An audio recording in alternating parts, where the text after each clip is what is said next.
Writing under Indian penal code, rights करना, दंगे करना। लास्ट उसमें अभी हमने चेक किया कि अनलॉफुल असेंबली क्या है।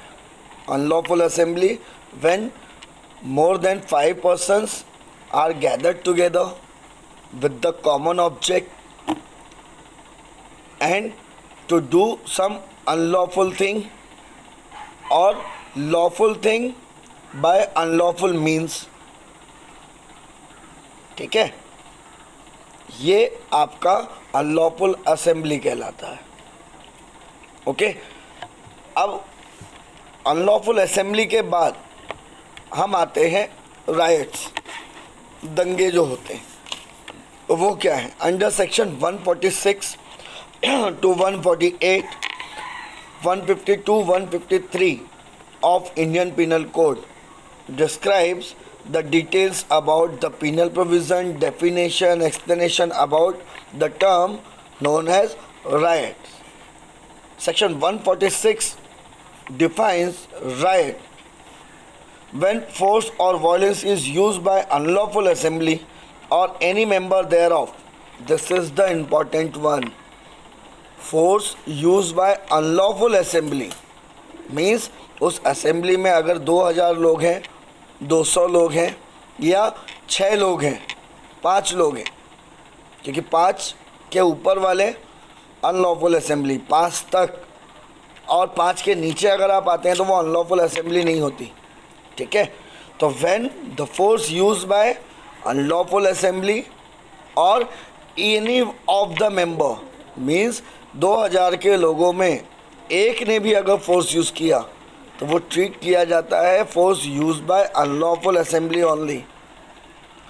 इन the prosecution of the object of such as assembly every member of such assembly is guilty of rioting. कोई भी एक मेंबर ने भी अगर वहाँ पे कुछ किया, तोड़फोड़ की, बवाल मचाया, तो वो ये माना जाएगा कि सारे के सारे बंदों ने किया। आप ये नहीं बोल सकते no no sir, I was only the member of that assembly, मैंने खुद ने कुछ नहीं किया, there is no any direct evidence against me, it is unadmissible. याद रखिएगा, इसके लिए जब राइट्स होते हैं तो पुलिस पूरे के पूरे एरिया के लोगों को उठा के लेके जाती है। वो इसीलिए लेके जाती है क्योंकि राइट्स के लिए each and every specific part of the mob नहीं होता। ठीक है, सो एक बहुत फेमस डायलॉग अक्सर मूवीज़ में आप सुनते हैं और मिसकॉन्सेप्शन बैठा लेते हैं कि भीड़ की कोई सूरत नहीं होती। यस, इट इज़ ट्रू कि भीड़ की कोई सूरत नहीं होती, लेकिन भीड़ को सज़ा एक साथ ही मिलती है। तो अगर उस मॉब ने किसी पब्लिक सर्वेंट या किसी नॉर्मल आदमी का मर्डर कर दिया by use of criminal force और आप सिर्फ उस मॉब का एक हिस्सा भर थे, you are only the part of that mob, unlawful assembly, आपने कोई भी फोर्स यूज़ नहीं किया, वायलेंस यूज़ नहीं किया, then too you are liable for a same charge, that is murder of that victim person. Okay, ingredients of rioting, riots क्या होता है, उसके लिए क्या क्या इंग्रेडिएंट्स चाहिए। A riot is a unlawful assembly in a particular state of activity. Riot में activity होनी चाहिए वायलेंट नेचर की। Without any activity apprehension of riot पे आपको अरेस्ट नहीं किया जाएगा, आपको रोक सकती है पुलिस, बट राइट्स के चार्जेस तभी लगेंगे जब अनलॉफुल असेंबली यूज़ कर ले फोर्स, क्रिमिनल फोर्स यूज़ करे, वायलेंस यूज़ करे, तभी वो राइट्स कहा जाएगा। ठीक है, दैट द एक्यूज बीइंग 5 और more in number formed in unlawful assembly. पहला इंग्रेडिएंट कि 5 या 5 से ज़्यादा लोग हों जो अनलॉफुल असेंबली के पार्ट हों। Second, that they were animated by common unlawful object. उनका ऑब्जेक्ट कॉमन होना चाहिए, अनलॉफुल होना चाहिए। थर्ड, द फोर्स और violence use by the unlawful assembly और any member thereof, means आपने वो वायलेंस यूज किया हो या किसी भी एक मेंबर ने वो यूज किया हो वो वायलेंस, तो वो वायलेंस ऑफ द मॉब ही माना जाता है। And fourth one, that force और violence use in a prosecution of common object. But obviously जब आप अनलॉफुल असेंबली के लिए गैदर्ड होते हैं, जैसे कल भी आपने देखा, आप किसी असेंबली, भले ही नॉर्मल असेंबली है, लीगल असेंबली है, परमिशन लिया हुआ है, बाद में आपस में डिसाइडेड होता है कि नहीं चलो चल के हम हमला करते हैं पुलिस स्टेशन पे, और फिर भी अगर आप उसके पार्ट रह गए तो जाहिर है आपका वो कॉमन ऑब्जेक्ट हो गया। यहाँ पे कॉमन ऑब्जेक्ट का मतलब समझ लीजिए, the majority of the assembly thinks about the same, वो कहलाता है कॉमन ऑब्जेक्ट। ओके, सो ये 4 इंग्रेडिएंट्स अगर पूरे होते हैं तो वो राइटिंग माना जाएगा, जिसमें राइटिंग का अगेन आप वो 4 इंग्रेडिएंट्स सोच लीजिए। पहला, 5 या उससे ज़्यादा लोग होने चाहिए, अनलॉफुल असेंबली होनी चाहिए उनका पर्पस अनलॉफुल ऑब्जेक्ट होना चाहिए, फोर्स और वायलेंस यूज़ करना चाहिए, भले उन सब ने यूज़ किया हो या किसी एक ने यूज़ किया हो, और वो एक कॉमन ऑब्जेक्ट के अंडर यूज़ होना चाहिए। ऐसे कंडीशन में आप इसको राइट्स बोलते हैं। Okay, if the common object of the assembly is not illegal, it is not writing, even if the force is used by the member of such assembly. If the person lawful assembled for any purpose suddenly quarrel, they do not commit riot. ये एक यहाँ पर exemption है कि अगर आपकी assembly, आप assemble होते हैं और आपका पर्पस लॉफुल होता है, इलीगल एक्टिविटी के लिए, अनलॉफुल चीज़ों के लिए आप असेंबल हुए नहीं हैं, और तब अगर आपने कई फोर्स यूज़ कर दिया, then to it should not amount to rioting. For example, अगर आप 26 जनवरी को, 15 अगस्त को रैली निकालते हैं with the permission of DM, और ऑल ऑफ अ सडन कुछ हो जाता है और आप लोगों ने फोर्स यूज़ कर दी, then to it is not amount to riots, क्योंकि आपका वेरी ऑब्जेक्ट क्या था? To take part in a rally, to take part in a assembly. आपका ऑब्जेक्ट किसी का अपोज करना नहीं था, आपका ऑब्जेक्ट किसी के खिलाफ हेटेड स्पीच देना नहीं था। आपकी असेंबली में कोई भी ऐसे प्लकार्ड यूज़ नहीं हुए, आपके असेंबली में कोई भी ऐसे चैंटिंग यूज़ नहीं हुए जो हेटेड स्पीच में आते हों। और तब अगर आपकी असेंबली से कोई अगर फोर्स यूज़ हो जाती है, then to it not amount to riots. ठीक है, the words force and violence connote different concept. Force और वायलेंस में बहुत फ़र्क है। क्या क्या है? The force is limited to the person, whilst the expression violence in a comprehensive sense include violence to the property and other inanimate objects. Means force समझ लीजिए कि जैसे आप लीगल डिमांड लेके जा रहे हैं, गवर्नमेंट के ख़िलाफ़ भी आप प्रोटेस्ट कर रहे हैं, लॉफुल असेंबली मानी जाती है, वहाँ पे बैरिकेड्स लगे हुए हैं, आपने उन बैरिकेड्स को हटा के अंदर जाने की कोशिश की, then too it's not amount to violence. Police वाले खड़े हैं, उनको ढकेल के आपने रास्ता बनाया, ये वायलेंस नहीं होगा। वायलेंस कब होगा? जब आप ऐसा फोर्स यूज़ करें जो प्रॉपर्टी को और बॉडीली इंजरी करे, then it amount to violence. ठीक है, इसको आप कह सकते हैं वायलेंस, अदरवाइज वायलेंस नहीं कहलाया जाएगा। ठीक है, it may be noted that the unlawful assembly establish the use of any force however slight it may be will constitute rights. ये 1868 में प्रिवी काउंसिल ने एक रूल बनाया था, क्योंकि उस समय उनको अपोजिशन रोकना था, उनको कोई भी प्रोटेस्ट अलाउ नहीं करना था। 1868 में प्रिवी काउंसिल ने कहा था कि अगर आप ऐसा कोई चीज़ यूज़ करते हैं और वो कहीं ना कहीं आपके लिए गवर्नमेंट के अगेंस्ट आप कुछ करते हैं, तो ऐसे में आपको वॉयलेंस के चार्ज लगेंगे। देखिए, वॉयलेंस और फोर्स फिर से समझ लीजिए। हम 6 लोग हैं, एक लॉफुल असेंबली है हमारी, हम जा रहे हैं, रास्ते में हमको किसी ने रोका और हमने उससे जो भी था थोड़ी बहुत हमारा उससे धक्का मुक्की हो गई, थोड़ा बहुत हमने फोर्स यूज़ किया, तो ये राइट नहीं कहलाएगा। राइट तब कहलाएगा जब आपने पब्लिक प्रॉपर्टी को नुकसान पहुंचाना शुरू किया, आपने ज़्यादा लोगों को नुकसान पहुंचाना शुरू किया। मैं यहाँ से जा रहा हूँ, हम सब 8-10 लोग एक गाड़ी में हैं, हमारी गाड़ी का एक्सीडेंट दूसरे की गाड़ी से हो जाता है, हल्का फुल्का स्क्रैच लगता है, लेकिन हम उतरे और हम 8-10 लोगों ने उस गाड़ी के बैठे हुए 8-10 लोगों पे हमला कर दिया, तो ये फोर्स है, क्रिमिनल असॉल्ट है, ये राइट्स नहीं है। राइट्स होगा जब आप एट लार्ज कोई वॉयलेंस करते हैं, तब वो वॉयलेंस आएगा।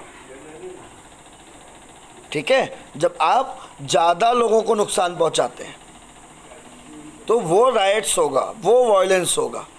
पर्सनल लड़ाई में अगर आपका कुछ चल रहा है तो वो राइट्स नहीं होगा।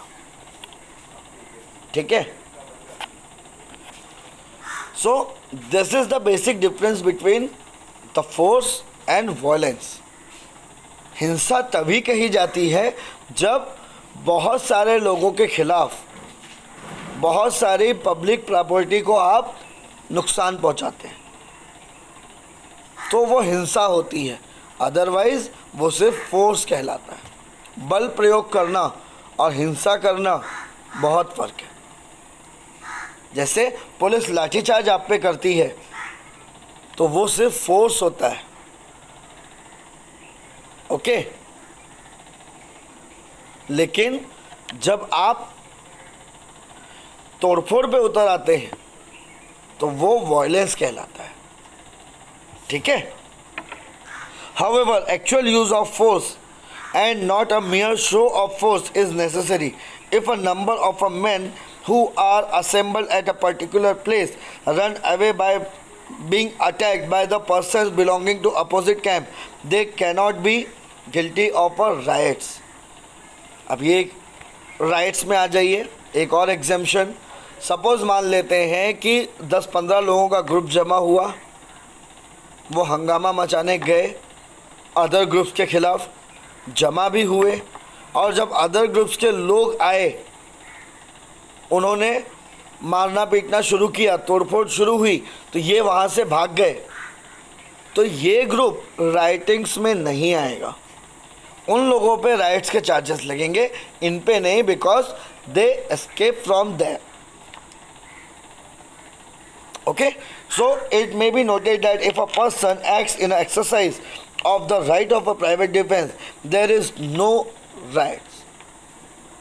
अगर ये ग्रुप अनलॉफुल असेंबली में ही है लेकिन इन्होंने अटैक नहीं किया, इन्होंने फोर्स यूज़ नहीं की, इन्होंने वायलेंस यूज़ नहीं किया, सामने वाले ग्रुप ने इन पे अटैक किया, फोर्स यूज़ की, वायलेंस यूज़ किया, ऐसे में इस ग्रुप को सेल्फ डिफेंस का फुल राइट है और वो सेल्फ डिफेंस राइट नहीं कहलाएगा।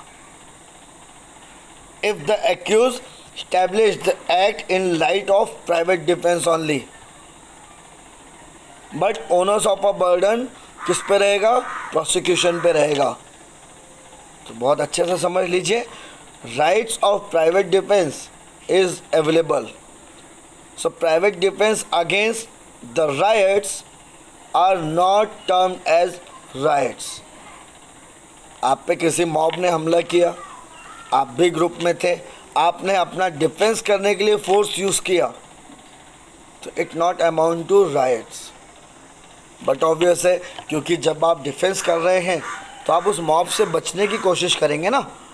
आप उस मॉब को, चलिए मैं बोल देता हूँ, आप उस मॉब को मारेंगे भी, बट आप पब्लिक प्रॉपर्टी तो नहीं तोड़ेंगे, आसपास के दुकानों को नुकसान नहीं पहुँचाएंगे। डिफेंस करने वाला आदमी कभी भी दूसरों को नुकसान नहीं पहुँचाता। तो ये फोर्स होगा, राइट्स नहीं होगा, ये वॉयलेंस नहीं होगा। अपनी रक्षा करना, महात्मा गांधी ने भी कहा था, अपनी रक्षा करना हिंसा नहीं कहलाती। बट आई फॉर आई का रूल, ये हिंसा है, दैट इज द वॉयलेंस। ठीक है। अभी आता है एक term, mammoth rioting. In use of mammoth rioting the following general principle apply. Mammoth rioting क्या होती है? Even if there is a large number of rioter and therefore it is difficult for the prosecution to attribute specific act to each accused, it is nevertheless the duty of the court to ensure that all ingredients of the offense are proved before the sentencing a particular accused। क्योंकि आपको शुरुआत में जब हमने IPC की शुरुआत देखी, तभी आपको बताया गया कि अगर आप क्लीन हैंड नहीं हैं, आपने खुद किसी अनलॉफुल एक्टिविटी में पार्ट लिया है और फिर आप कोर्ट के सामने जाते हैं, तो ऐसे में आपके पास कोई भी डिफेंस नहीं होता। उसके बाद स्पेक्टेटर एंड वेफेयर्स। मेमोथ राइटिंग में ऐसा होता है कि जब मॉब अगर यूज़ कर रही है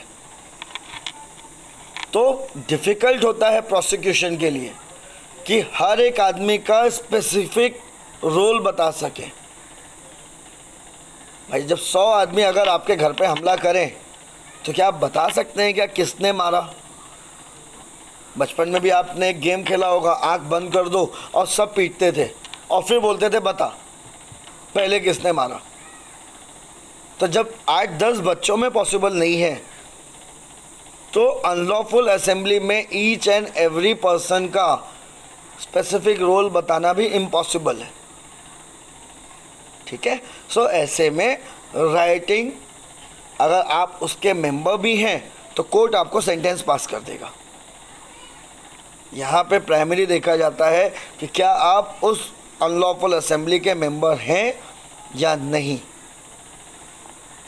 Spectator and wayfarers who may have been attracted to the scene of rioting due to curiosity और otherwise should not be punish for rioting. अक्सर कुछ भी हो रहा होता है, भीड़ लग जाती है देखने के लिए, दंगे चल रहे हैं तो भी भीड़ लगी हुई है। तो ऐसे में वो लोग वहाँ पे प्रेजेंट थे खाली, और पुलिस आई और उनको अरेस्ट करके लेके गई। मॉब है, पुलिस को भी समझ में नहीं आता, उस समय उनको सिचुएशन कंट्रोल करनी होती है। जो हाथ आया उसको उठा के लेके गए। तो now it's owners is on you to prove before the court that I was only a spectator of that riots। मैं वहाँ से जस्ट पास आउट हो रहा था, मैं इन दोनों असेंबली का मेंबर नहीं हूँ। ठीक है, अनलॉफुल असेंबली का मैं मेंबर नहीं हूँ। अगर ये आप प्रूफ कर देते हैं देन इट ओके, आपको कोर्ट फ्री कर देगा। When there is a large mob of rioters and not overt act of violence is proved to have been done by the particular person, it would be very unsafe to rely on the testimony of single witness who testified the presence of accused। Means इतने सारे लोगों में से किसने violence use किया वो prove नहीं कर पा रहे हैं। और सिंगल के बारे में बोला जाए, एक ही विटनेस है जो बोले कि सर इसी आदमी ने किया था, तो वो रिलाई नहीं किया जाएगा। इसके लिए पूरी की पूरी असेंबली को ही पनिश कर दिया जाता है, क्योंकि देयर आर चांसेस कि जो ये एक बंदा बोल रहा है वो भीड़ में मिसकंसेप्शन ऑफ फैक्ट हो सकता है। कई सारे चेहरे आपके भी लाइफ में आपको मिलते हैं, बहुत सारे लोग जो किसी ना किसी से मिलते जुलते होते हैं। तो ज़रूरी नहीं है कि आपने इसको ही देखा है, आंखें धोखा भी खाती हैं। इसके लिए अनलॉफुल असेंबली क्या पार्ट है, तो आपकी असेंबली, उसका वर्ड अनलॉफुल, आइडेंटिटी अनलॉफुल, तो for unlawful activity you should be punish. mere follower of a riots deserve a lesser punishment than the leader। आप उसके सपोर्टर भी हैं तो भी आप पनिशमेंट के हकदार हैं। बी केयरफुल किसी का झंडा उठाने के पहले, किसी का सपोर्ट करने के पहले, कि किसी ने कुछ गलत किया, जस्ट वो मेरे कास्ट का है, वो मेरे रिलीजियस का है, आपने सपोर्ट दे दिया, तो आप भी उतने ही पनिशमेंट के लायबल होंगे। थोड़ा लेस मिलेगा but you are also the part of same. तो अगर गलत है तो गलत है, अपोज करने की हिम्मत नहीं है मत करिए, बट सपोर्ट बिल्कुल मत करिए, अलग रहिए उस पार्ट से। सपोर्ट नहीं करेंगे आप सेफ हैं। अननेसेसरली लीडरशिप दिखाने की ज़रूरत नहीं है, उसके सपोर्ट में माहौल क्रिएट करने की ज़रूरत नहीं है। ओके, अदरवाइज आप भी उसी के लिए लायबल होंगे। वो बंदा कहलाएगा लीडर, आप कहलाएंगे फॉलोवर, उसको ज़्यादा पनिशमेंट, आपको थोड़ा सा कम पनिशमेंट, बट पनिशमेंट मिलेगा, क्योंकि गलत का समर्थन करने वाला गलत ही कहलाता है। खुद को आप बोलते रहिए कि नहीं वो तो सही था बेचारा, सही नहीं है। लॉ की नज़र में अगर गलत है तो गलत है, ठीक है। सो राइट्स में ये चीज़ ध्यान रखी जाती है। अब न्यू पॉइंट आता है राइट और अनलॉफुल असेंबली, इसमें डिफरेंशिएशन क्या है। कुछ तो इनके बीच में भी डिफरेंस जानना ज़रूरी है ना, क्योंकि एवरी अनलॉफुल असेंबली वो क्रिमिनल फोर्स यूज़ नहीं करती।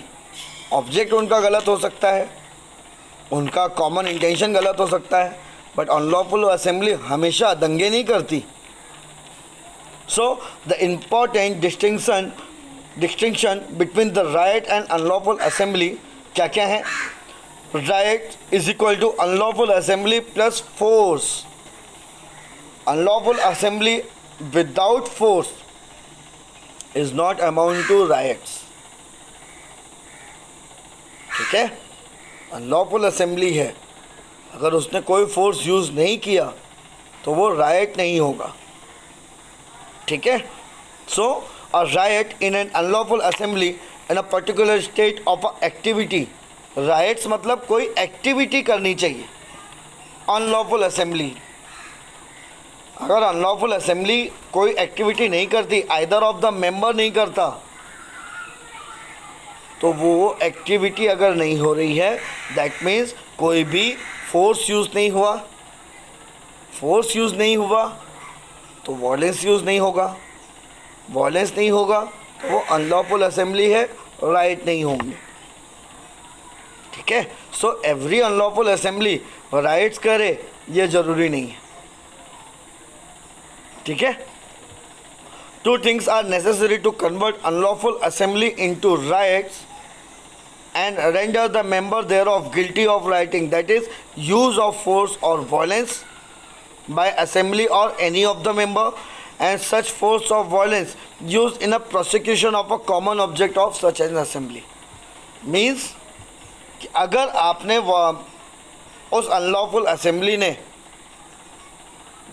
कोई भी फोर्स यूज़ की, वायलेंस यूज़ किया, या एनी ऑफ द मेंबर ने फोर्स और वायलेंस यूज़ किया, then it amount to rights.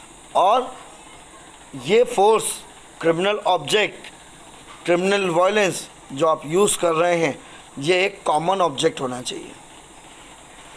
Otherwise आपको लगता है जैसे कि नहीं ये जो तोड़फोड़ मचा रहे हैं, भले ही आप उस अनलॉफुल असेंबली के पार्ट हैं, लेकिन जैसे ही तोड़फोड़ और राइटिंग शुरू हुई आपको लगता है नो दिस इज़ रॉन्ग, आप इमीडिएटली लीव कर दो ना वो company. But if you remain present then you are liable for punishment for the same, ठीक है। अब यहाँ पे आते हैं राइट एंड वेजिंग वॉर। आजकल का जो एरा चल रहा है, हर मामले में ये एक दिक्कत आ रही है तो राइट्स और वेजिंग वॉर में डिफरेंस क्या है, क्योंकि लगता लगभग सेम ही है, स्लाइट डिफरेंस होता है राइट्स और वेजिंग वॉर में. Right is offence against the public tranquillity, waging war is against the state. Means आपने बसों को जलाया, पुलिस की गाड़ियाँ तोड़ी, ये फिर भी राइट में आएगा. लेकिन जब आप ये वॉयलेंस यूज़ करते हैं और आप अगेंस्ट द स्टेट आप बोलते चले जाते हैं, कोई चीज़ चैंटिंग करते चले जाते हैं, तो ये आपका वेजिंग वॉर आ जाएगा. Okay, the former is not serious offence, riot ज़्यादा सीरियस नहीं है as compare to waging war. Riot में आपके घर से नुकसान की भरपाई हो जाएगी, आपके घर को बेच दिया जाएगा, आपको कुछ महीनों के लिए जेल में डाल दिया जाएगा और आपको छोड़ दिया जाएगा. लेकिन वेजिंग वॉर अगर आप करते हैं तो आपने देखा है कैपिटल पनिशमेंट तक मिल सकता है आपको. इसीलिए waging war is more serious than the riots. A riot is always for private purpose, whereas the object of the waging war is of a general nature. दंगे अगर आप करते हैं तो वो प्राइवेट पर्पस के लिए हो सकता है, लेकिन जब आप वेजिंग वॉर करते हैं तो ये पूरे नेशन के अगेंस्ट चला जाता है, जनरल लोगों को अफेक्ट करता है. ठीक है, इसके लिए राइट्स और वेजिंग वॉर में ये फ़र्क आता है. अब आते हैं aggravated form. Section 148, 150 to 153, 157 to 158. The aggravated form of riots are riot with deadly weapon. आपने दंगे फसाद शुरू किए, साथ में आपके डेडली वेपन हुआ. डेडली वेपन अगर आप की असेंबली में सबके पास हैं या एनी ऑफ द मेंबर के पास भी है तो ये अंडर सेक्शन 148 आएगा और ये एग्रीवेटेड फॉर्म ऑफ राइट्स कहलाएगा. हायरिंग और convening at a hiring to join unlawful assembly. Section 150, knowingly join or continuing in an assembly of 5 or more person after it has been commanded to disperse. Section 151, आप unlawful assembly के part हैं, उस unlawful assembly को command किया गया by the leader to attack on the some person, some property, or still you are a part of that assembly after hearing the command, आप उसके लिए पनिशेबल होंगे अप टू 6 months. फाइन भी लगेगा या दोनों हो सकता है. ठीक है. Assaulting, obstructing public servant who is supporting a rights.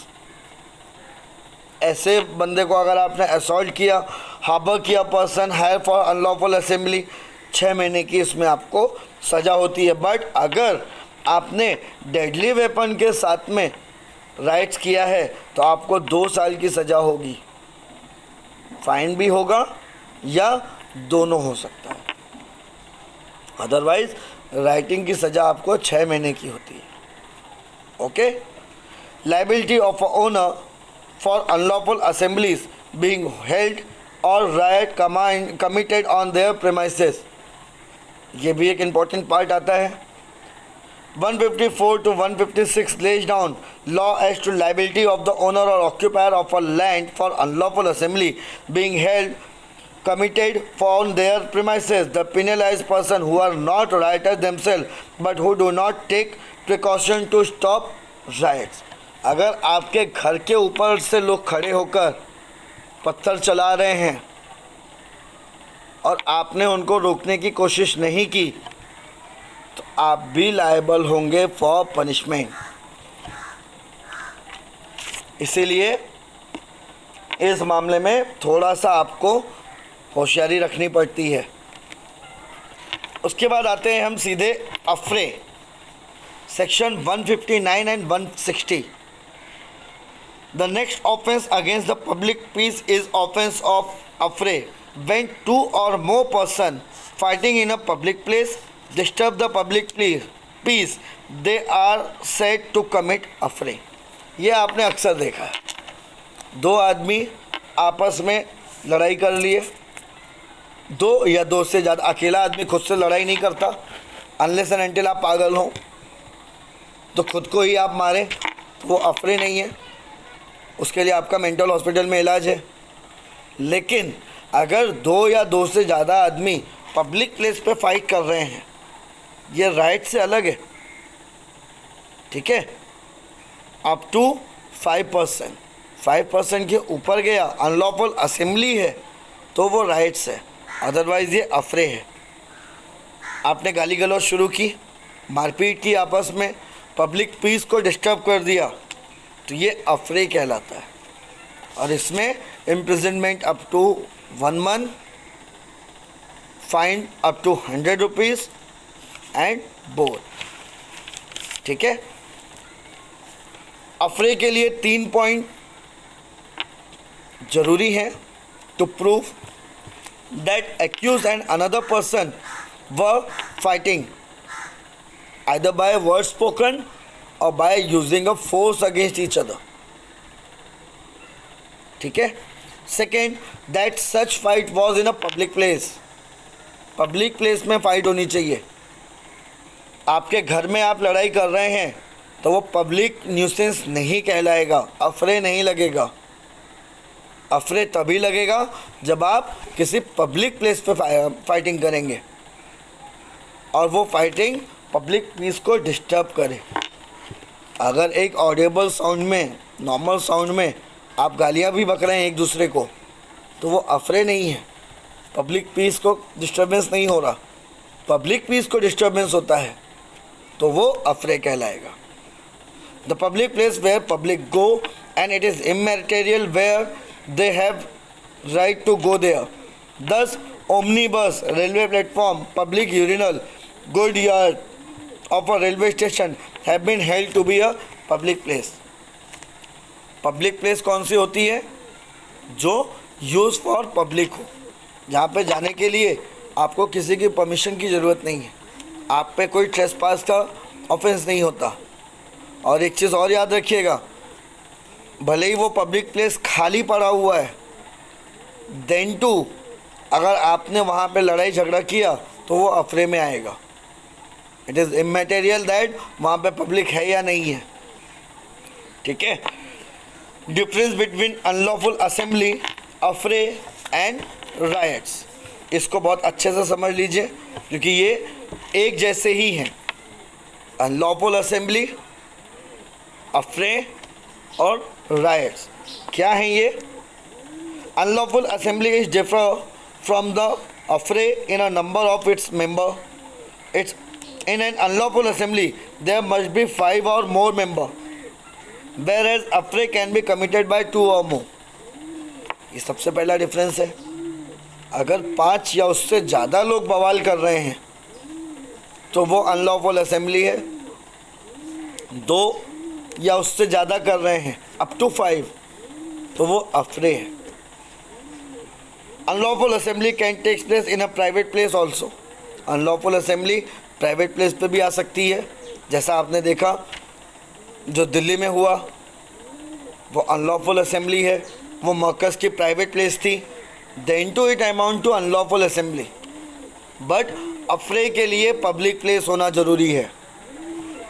Thirdly, unlawful assembly is more severely punishable whereas affray is less serious.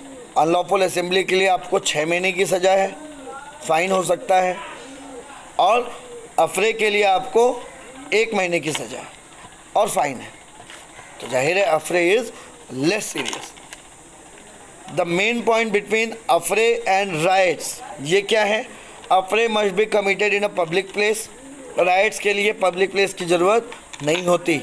Public या प्राइवेट कहीं पे भी राइट आप करते हैं तो वो राइट माना जाएगा, लेकिन अफरे के लिए public places must. Affray is committed by 2 और मोर पर्सन।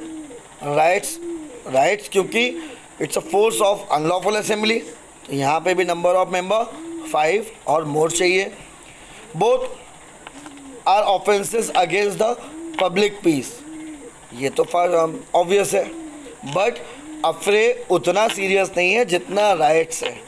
राइट्स में आपने देखा है इम्प्रिजनमेंट अप टू 2 ईयर्स भी है, अगर आप डेडली वेपन लेके करते हैं, और अफरे के लिए आपको 1 महीने की सज़ा। In affray only there are actually engaged persons are punishable. Affray में सबको नहीं पनिश किया जाता, जो उसमें इंगेज होगा वही पनिशेबल है। वेर एज राइट्स में अगर आप अनलॉफुल असेंबली के पार्ट भी हैं, आपने कोई भी टेक पार्ट नहीं भी लिया है, then too you are liable for punishment. ठीक है, सो ये आपका है ऑफेंस अगेंस्ट पब्लिक ट्रैंक्विलिटी। यहाँ पे ये एंड होता है अब आपका, जिसमें 2 चीज़ आती है ऑफेंस अगेंस्ट पब्लिक ट्रैंक्विलिटी में, अनलॉफुल असेंबली और राइट्स और अफरे, जहाँ पे आप कोई भी ऐसा वायलेंस नेचर यूज़ करते हैं, कोई भी ऐसा काम करते हैं जो अगेंस्ट द पब्लिक पीस होता है, अगेंस्ट द पब्लिक सेफ्टी होता है। ठीक है, यहाँ पे ये सेशन एंड।